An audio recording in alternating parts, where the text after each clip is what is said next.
하나님의 말씀 구약성경 시편 119편 161절입니다.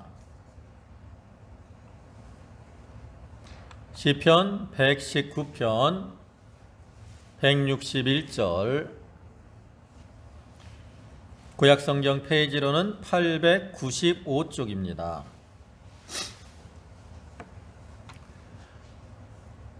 시편 119편 161절부터 168절까지 말씀입니다. 한 절씩 교독하겠습니다. 방백들이 무고히 나를 핍박하오나 나의 마음은 주의 말씀만 경외하나이다.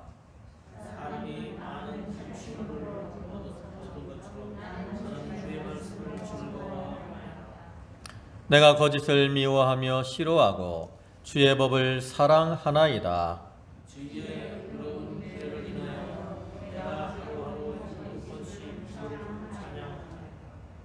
주의 법을 사랑하는 자에게는 큰 평안이 있으니 저희에게 장애물이 없으리이다.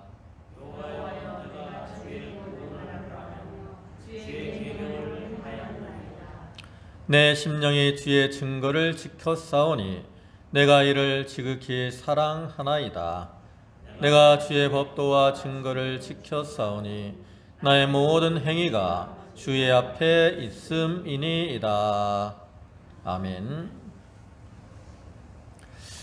예, 오늘 시편 119편 161절부터 168절까지 말씀을 보셨는데, 오늘 본문의 말씀은 그 시편 119편의 이제 21번째 연에 해당하는 부분으로서, 여기서는 시인이 세상에서 온갖 핍박, 이렇게 또 유혹을 당하는 가운데서도 참된 진리가 되는 하나님의 말씀만을 사모하고 그 말씀만을 경외하며 살 것을 다짐하고 있는 말씀입니다. 우리가 살아가는 이 세상은 원래는 하나님이 창조하실 때 빛이 가득한 그러한 세상으로 창조를 하셨어요. 그러나 인간의 타락으로 인해서 이제 세상에 죄악이 들어오게 됩니다. 이렇게 죄악이 들어옴으로 인해서 이 세상은 어두움의 세상이 되었습니다. 그리고 이렇게 어두움의 세상이 되었기 때문에 그 가운데 살아가는 우리 성도들은 우리가 많은 환난과 핍박을 당하게 되는 거죠.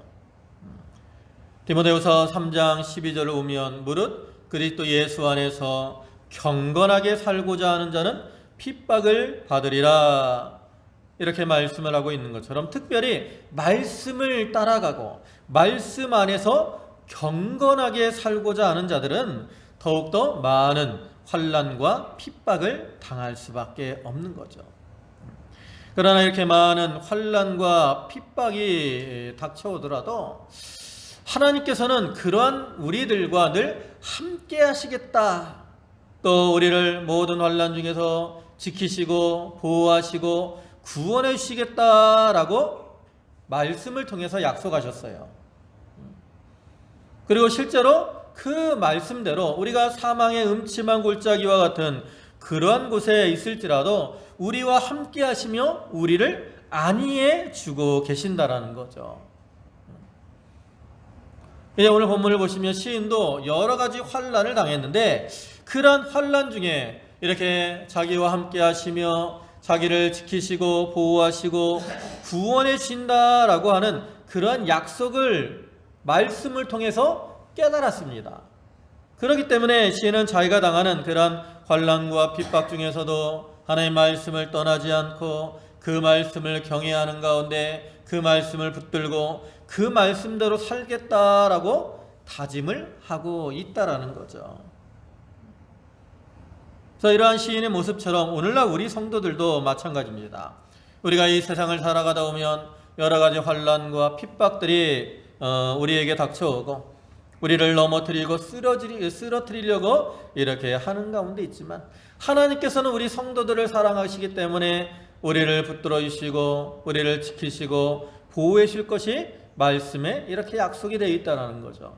그러니까 우리도 그러한 하나님의 말씀을 붙들고 그 말씀을 경외하며 그 말씀대로 행함으로 하나님의 도우심을 받아서 승리의 삶을 누리고 또 그 안에서 참된 평안과 기쁨을 누리는 그러한 성도들이 다 되도록 해야 되겠습니다.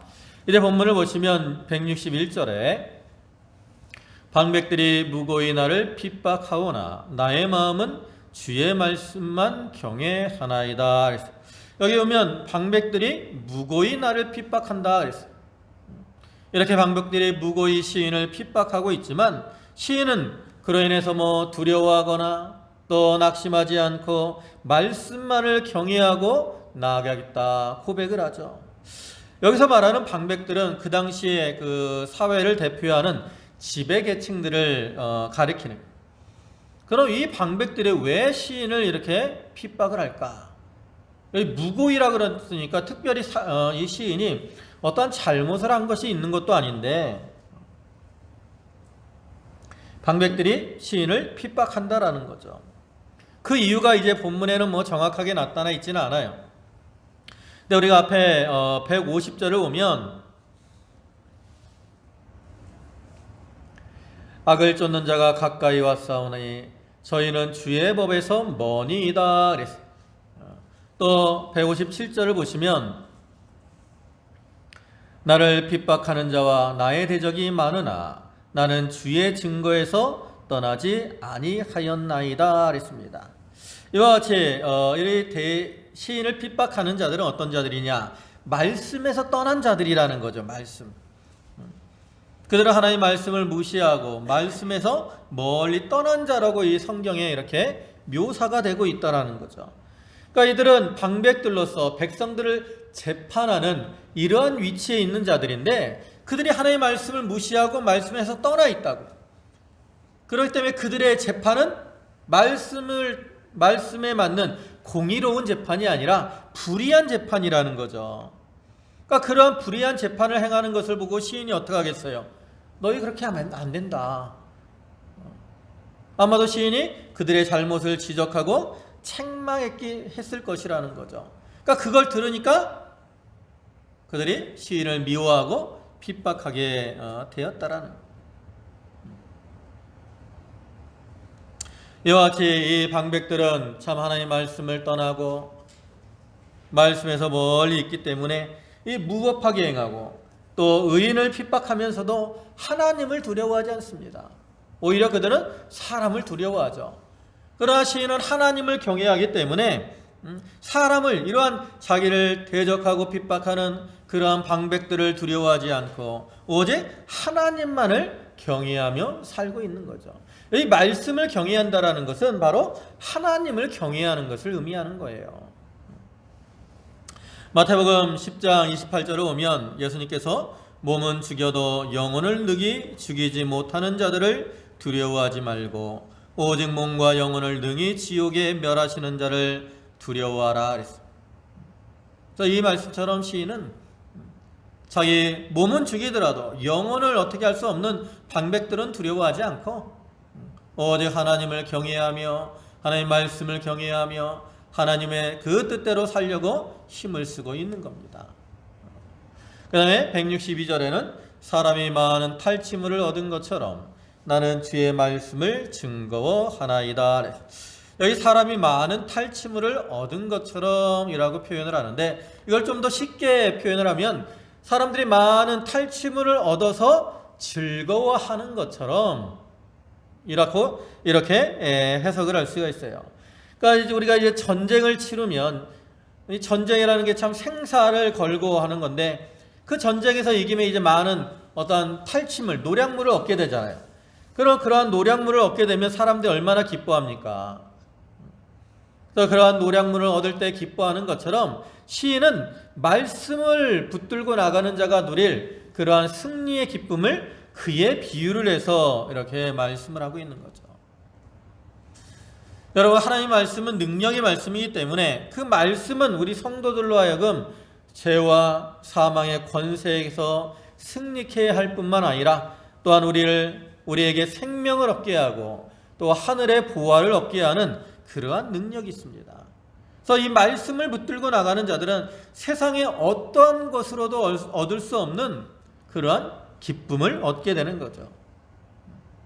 그래서 말씀으로 인한 기쁨을 시편에서 이 성경에서 뭐라고 주로 표현을 합니까? 말씀은 송이꿀보다도 더 달다. 또 말씀은 정금보다도 귀하다. 이렇게 표현을 하죠. 꿀을 먹을 때 그 기쁨보다 말씀으로 누리는 기쁨이 더 크다는 거예요. 정금을 얻는 그러한 기쁨보다 말씀을 깨달을 때 그 기쁨이 더 크다라는 거죠. 그래서 시인은 그러한 기쁨을 말씀을 통해서 얻었다라는 거예요. 그래서 오늘날 우리 성도들도 이 말씀을 경외하며 말씀을 붙들고 살면 시인이 말씀을 통해서 얻은 그러한 기쁨과 같은 기쁨을 우리도 누릴 수가 있는 겁니다. 왜냐하면 이사야 9장 3절에 주께서 이 나라를 창성케 하시며 그 즐거움을 더하게 하셨으므로 추수하는 즐거움과 탈취물을 나누는 때의 즐거움이 즐거움같이 그들이 주의 앞에서 즐거워하오니. 이렇게 말씀을 따라 살고 말씀대로 행하는 자들은 하나님께서 창성케 해주시고 즐거움을 더해주시는 거예요. 그렇기 때문에 그들은 추수하는 어떤 수확할 때의 즐거움, 또 탈취물을 얻을 때의 즐거움, 그러한 즐거움들을 주님 앞에서 누리게 해주신다는 거예요. 하나님은 그러한 기쁨을 우리에게 더해 주시는 거예요. 그렇기 때문에 우리가 말씀을 붙들고 나가면 그러한 즐거움을 누릴 수가 있는 거죠. 또 163절에는 내가 거짓을 미워하며 싫어하고 주의 법을 사랑하나이다. 여기 나타난 것처럼 거짓을 미워하고 싫어하며 주의 법을 사랑하는 것은 하나님의 백성들이 가져야 될 어떤 마땅의 삶의 자세입니다. 사실 우리가 하나님의 법을 사랑하면 말씀을 통해서 지혜와 명철을 얻게 되죠. 그리고 이렇게 지혜와 명철을 얻게 되면 그러한 자들은 거짓 행위를 가까이 하겠습니까? 멀리 하겠습니까? 멀리 하게 된다.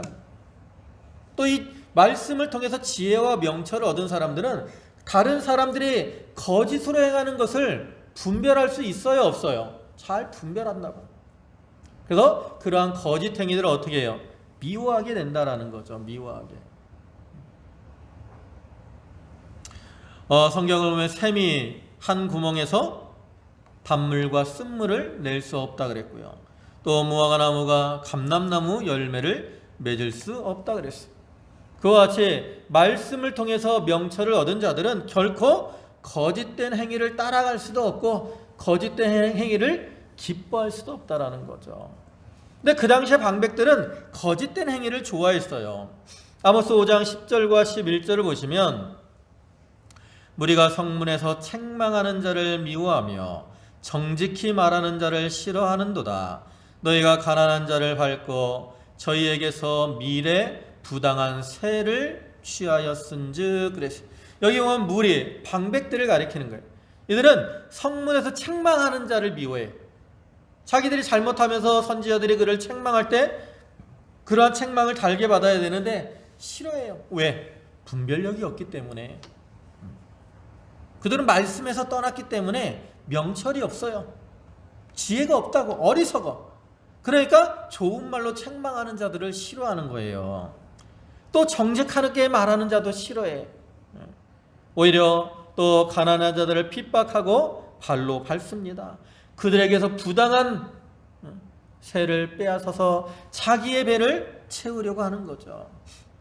이것이 바로 앞에 그 시인을 무고히 핍박하는 그러한 방백들의 모습이라고 할 수 있어요. 그러나 시인들은 그러한 방백들의 거짓된 그러한 모습을 싫어하면서 자기는 그들과는 달리 하나님의 말씀을 사랑하며 하나님 말씀대로 행하려고 힘을 쓴다라는 거죠. 우리가 살아가는 이 세상은 보면 어디나 그래요. 거짓으로 행하는 자들이 있는 반면에 또 말씀대로 정직하게 행하는 자들이 있습니다. 그런데 이 세상에서는 보면 일시적으로 이렇게 거짓으로 행하는 자들이 잘 되고 형통할 때도 있어요. 그러나 이렇게 거짓으로 행하는 자들이 일시적으로 잘 되고 형통하더라도 우리 성도들은 그러한 것을 따라가면 안 된다라는 거죠. 왜? 그런 거짓 행위를 행하는 자들은 어떻게 될 거예요? 마침내는 반드시 멸망을 당할 거예요. 하나님이 거짓으로 행하고 악을 행하는 자들을 일시적으로는 내버려 두시긴 하지만 하나님 반드시 공의의 하나님이시기 때문에 그러한 자들을 반드시 심판하신다라는 거죠. 그리고 그러한 것들에 대해서 이미 성경에 많이 말씀을 하셨어요. 그러니까 말씀을 가까이 하는 자들은 말씀을 통해서 명철을 깨닫기 때문에 거짓으로 행하는 자들이 반드시 하나님의 심판을 받아서 멸망하게 된다라는 것을 늘 깨닫고 있다라는 거죠. 근데 그것을 깨달은 자들이 어떻게 거짓을 따라갑니까? 거짓을 행하면 반드시 멸망을 당하고 심판을 당하는데, 그렇기 때문에 말씀을 사랑하는 자들은 당연히 거짓을 미워하고 싫어하며 거짓을 떠나고 진리만을 사랑하고 진리대로 행하게 되는 거죠. 그래서 우리도 이 하나님 말씀을 사랑하는 가운데 진리대로 행하는 자가 되어야 되는 거예요. 그다음에 164절에는 주의 의로운 규례를 인하여 내가 하루 7번씩 주를 찬양하나이다. 여기 주의 의로운 규례 그랬는데, 이 의로운 규례는 바로 언약대로 공의로 판단하시는 그런 면을 나타내는 겁니다. 그래서 하나님은 언약대로 공의로 판단하신다는 거죠. 그것을 시인이 깨달았어요. 의로운 규례를 인하여, 이것은 공의대로 판단하시는 하나님을 깨달았다라는 거예요. 그걸 깨달으니까 어떻게 합니까? 하루 몇 번씩? 7번씩 주를 찬양하나이다. 공의대로 행하시는 그러한 하나님 앞에 감사의 찬송을 돌리는데 몇 번씩 돌려요? 7번씩. 여기 7번 돌린다 그랬는데 뭐 하루에 꼭 한 번 찬양할 때 한 번 했다, 2번 했다, 3번 했다, 4번 했다, 5번 했다, 6번 했다, 7번 했다, 그리고 끝? 이게 아니라 여기서 7이라는 숫자는, 우리가 성경에서 7이라는 숫자는 보통 완전수를 가리켜요. 완전수. 그러니까 여기 7번 찬양한다라는 것은 항상 늘 힘써 하나님을 찬양할 것을 의미하는 거죠. 성도가 하나님께서 언약대로 공의로 모든 것을 판단하신다는 것을 깨닫고 그러한 확신을 가지고 나가면 그 말씀이 너무나 자기에게 기쁨이 되는 거예요. 말씀이 너무나도 자기에게 평안을 주는 거예요. 그렇기 때문에 그 말씀으로 인해서 기뻐하며 즐거워하며 하나님을 찬양하는 거죠. 시편 104편 33절과 34절을 오면 시인이 이렇게 고백을 합니다. 나의 평생의 여호와께 노래하며 나의 생존한 동안 내 하나님을 찬양하리로다. 나의 묵생을 가상히 여기시기를 바라나니 나는 여호와로 인하여 즐거워하리로다. 여기 보면 평생의 여호와께 노래하며 생존한 동안에 내 하나님을 찬양하리로다.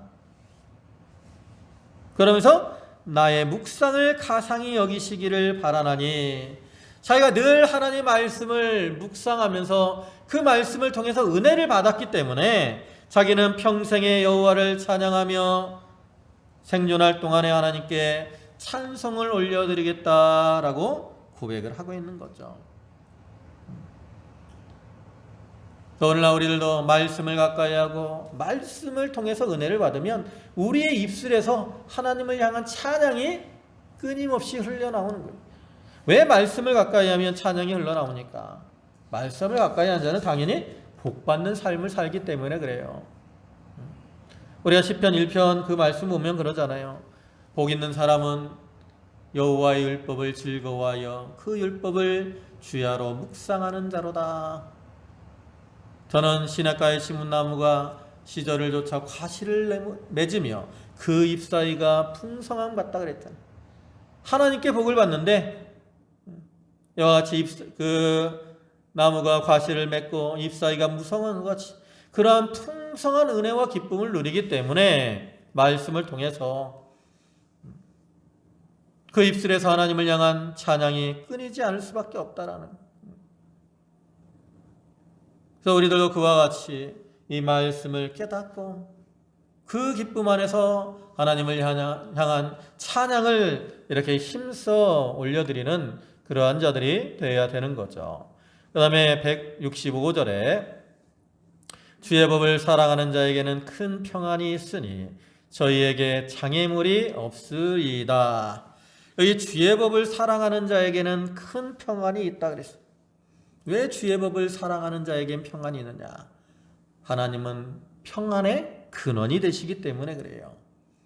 요한복음 14장 27절을 보면 예수님께서 평안을 너희에게 끼치노니 곧 나의 평안을 너희에게 주노라. 내가 너희에게 주는 것은 세상이 주는 것 같지 아니하니라. 너희는 마음에 근심도 말고 두려워하지도 말라 그랬어요. 이 말씀처럼 참된 평안은 주님 안에만 있는 것이고 주님께서 은혜로 주는 자만이 누릴 수 있는 거죠. 그래서 하나님의 법을 사랑하는 자들에게는 하나님이 평안의 주인 되시는 하나님께서 참된 평안을 내려주시기 때문에 큰 평안을 누리시기 때문에 그것을 그 안에서 염려와 근심이 없이 살아갈 수 있는, 그리고 주님이 주신 그 평안은 누구도 빼앗아가지 못해요. 여기 장애물이 없다 그랬잖아요. 장애물이 실제로 없는 게 아니라 장애물이 있어도 주님이 주시는 평안을 누릴 때 그 장애물이 장애물처럼 여겨지지 않는 거죠. 여러분, 이게 이 책이 있잖아요. 책. 이게 여러분 눈에는 장애물처럼 보입니까? 여러분, 이게 바닥에 놓여 있으면 여러분 이거 넘어갈 수 있어요, 없어요? 이거에 걸려 넘어지는 사람이 있겠습니까? 별로 거의 없죠. 이 책 하나 놓여 있다고 여기 여러분들이 이 책에 걸려 넘어지겠어요? 근데 개미에게는 이 책이 엄청난 장애물이라고, 그죠? 개미가 이 책을 어떻게 넘어가겠어요? 큰 장애물이 된다고. 그와 같이 하나님이 함께 하시고 하나님이 주시는 평안을 누리는 자에게는 그 앞에 아무리 큰 장애물이 있어도 그것이 장애물처럼 여겨지지 않는 거예요. 우리의 평안을 무엇도 빼앗아갈 수 없습니다. 로마서 8장 35절부터 보시면 누가 우리를 그리스도의 사랑에서 끊으리요? 환난이나 곤고나 핍박이나 기근이나 적신이나 위험이나 칼이랴. 기록된 바 우리가 종일 주를 위하여 죽임을 당케 되며 도살할 양같이 여김을 받았나이다 함과 같으니라. 그러나 이 모든 일에 우리를 사랑하시는 이로 말미암아 우리가 넉넉히 이기느니라. 여기 보면 살아가다 보면 뭐가 나와요? 환난, 곤고, 핍박, 기근, 적신. 적신은 뭐예요? 벌거벗음을 당하는 거예요. 또 위험, 칼, 이런 것들이 우리 앞에 장애물로 이렇게 다가와서 우리에게 있는 평안을 빼앗아 가려고 하지만 어떠한 것도 우리를 그러한 주님의 사랑과 평안에서 끊을 수 없다라는 거죠. 우리는 주님으로 인해서 넉넉히 그것들을 다 이겨나갈 수 있는 거예요. 그렇기 때문에 우리가 이 세상을 살아가면서 여러 가지 환난을 당할지라도 우리가 주님이 주시는 평안 안에 살면 그러한 염려와 근심들이 다 사라지고 우리는 그 안에서 담대하게 행할 수가 있는, 말씀대로 행하는 자들은 하나님이 약속하신 대로 지켜주시고 우리 앞에 장애물들을 다 제거해 주시고 언약대로 우리를 구원하시며 승리케 해주시는 그런 하나님이시기 때문에 그런 거죠. 요한복음 16장 33절에 이것을 너희에게 이름은 너희로 내 안에서 평안을 누리게 하려 함이라. 세상에서는 너희가 환난을 당하나 담대하라. 내가 세상을 이기었노라. 예수님께서 십자가를 앞에 두시고 제자들에게 너희가 세상에서 여러 가지 고난들을 당할 것이라고 말씀하셨어요. 그러면서 내가 너희에게 이것을 이루는 것은 그 고난으로 인해서 너희가 염려하며 근심하게 하려고 하는 것이 아니라 너희가 내 안에서 평안을 누리게 하려고 하는 거다. 내가 이미 세상을 이겼다. 너희는 나를 신뢰하고 내 말을 신뢰함으로 너희 앞에 어떠한 환난과 핍박이 닥쳐오더라도 염려하거나 두려워하지 말고 담담하며 평안을 누리고 기쁨을 누리며 사는 그러한 성도들이 되라. 이렇게 권면을 하는 거죠. 여러분, 이와 같이 우리가 하나님 말씀을 붙들고 나가면 주님이 주시는 그 평안 안에서 우리가 안전할 수 있습니다.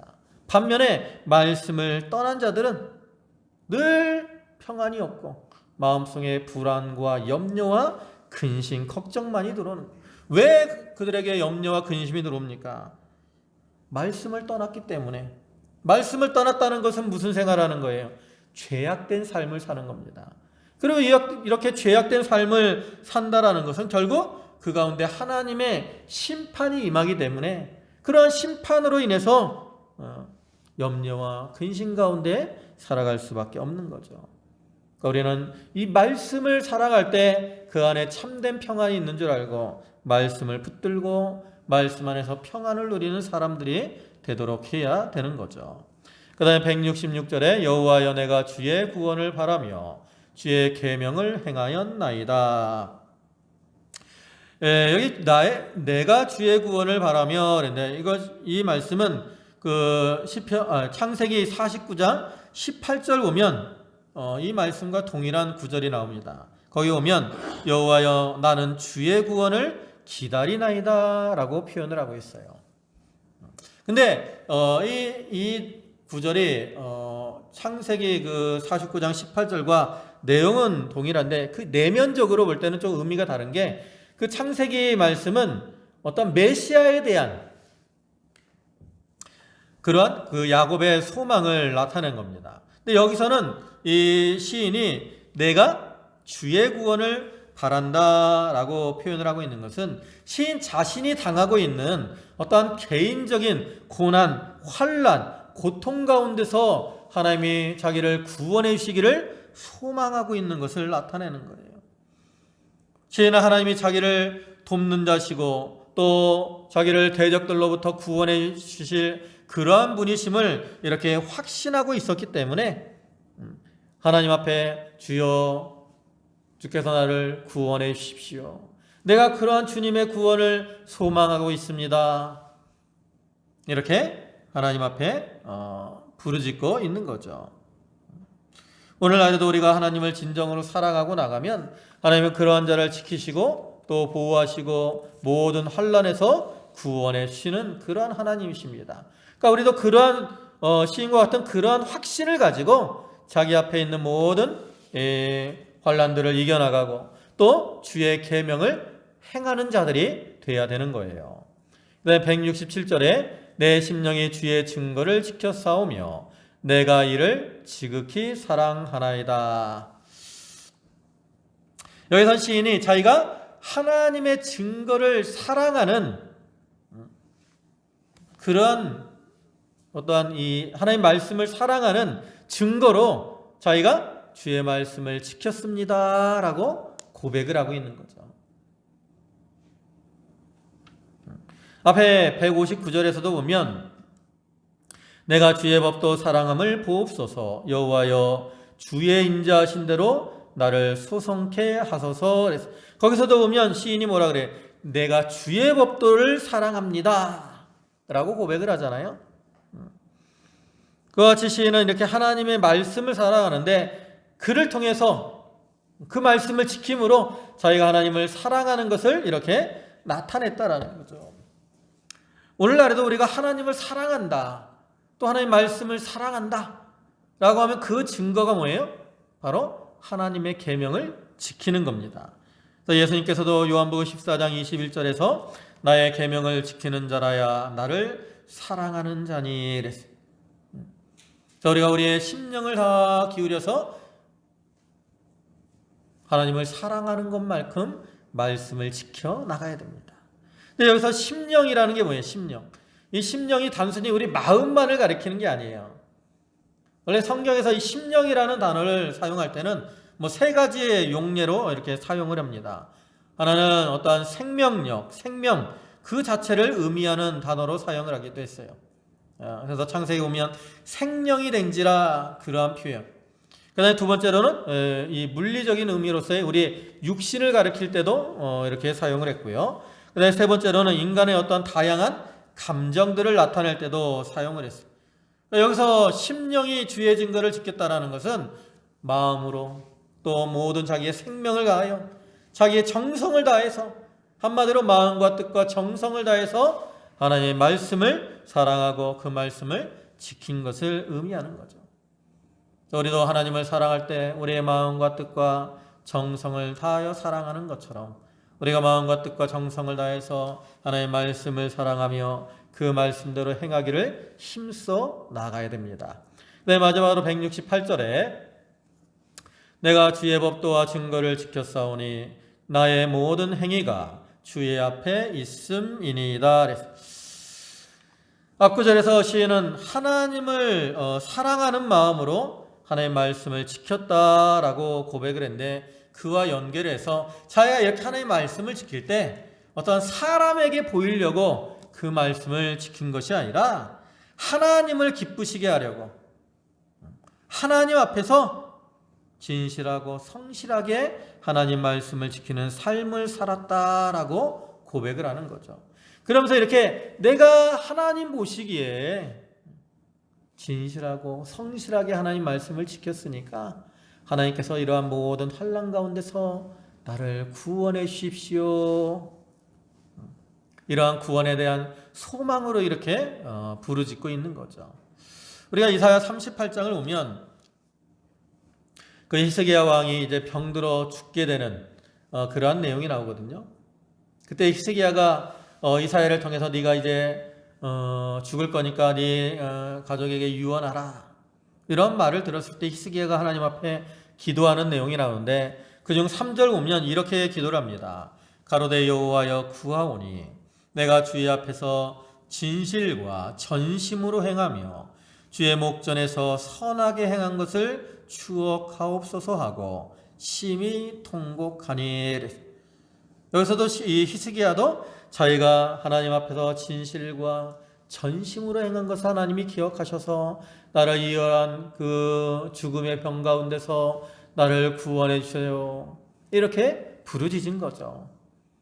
그러니까 하나님이 그러한 히스기야의 기도를 들으시고 이제 그의 병을 고쳐주셨습니다. 하나님은 우리의 모든 행위를 다 아시고 기억하시고 또 은혜로 갚아주시는 그러한 하나님이시죠. 그래서 우리가 그러한 하나님을 기억하고 그러한 하나님 앞에 이렇게 간구할 수 있는 소망을 얻게 되는 겁니다. 오늘 본문에 나타난 것처럼 이렇게 시인은 그 방백들로 인해서 무고히 핍박을 당하고 많은 어려움을 당하고 있지만 그는 그 가운데서 하나님을 사랑하며 또 말씀을 사랑하며 자기의 심령을 다 기울여서 하나님의 말씀을 이렇게 지켰다라고 고백을 하고 또 그렇게 살려고 힘을 쓰고 있는데 오늘날 우리들도 그러한 시인의 모습처럼 어떠한 환난과 핍박이 우리 앞에 있더라도 하나님은 말씀을 사랑하며 말씀을 경외하는 자에게 함께 하시고 구원의 은혜를 베풀어 주심을 믿고 그러한 확신 가운데 말씀을 붙들고 말씀대로 행함으로 이러한 승리의 삶을 살고 또 하나님이 주시는 참된 평안과 기쁨을 누리는 그러한 성도들이 다 되도록 해야 되겠습니다. 기도하시겠습니다. 만복의 근원이 되시고 은혜와 사랑이 풍성하신 주님, 하나님께서 말씀을 통해서 우리에게 많은 은혜와 축복을 약속하시고 또 공의대로 행하실 것을 이렇게 약속하셨습니다. 또 그 약속대로 실제로 악을 행하는 자들은 심판하시고 또 말씀대로 하나님을 사랑하며 말씀을 지키는 자에게는 은혜와 복을 더하여 주시는 주님, 저희가 그런 하나님의 약속의 말씀을 기억하고 그 말씀에 대한 확신을 가지고 시인이 그 환난과 핍박에서 하나님의 말씀을 경외하며 살기로 다짐하는 것처럼 오늘날 우리들도 우리 앞에 모든 삶 속에서 하나님의 말씀을 사랑하며 그 말씀을 경외하며 말씀대로 살기를 다짐하고 행하는 그러한 성도들이 되게 하여 주시옵소서. 아버지 하나님, 코로나19로 인한 그 어려움들을 저희가 믿음 안에서 다 이겨나가게 해주시옵소서. 이제 또 고3 학생들 수능이 이제 한 주간 정도 앞으로 다가왔는데 아버지 하나님, 그들의 앞길에 함께 해주시고 하나님께서 그 선하신 손길로 복되고 형통한 길로 인도하여 주시옵소서. 모든 말씀 예수님의 이름으로 기도 올리옵나이다. 아멘.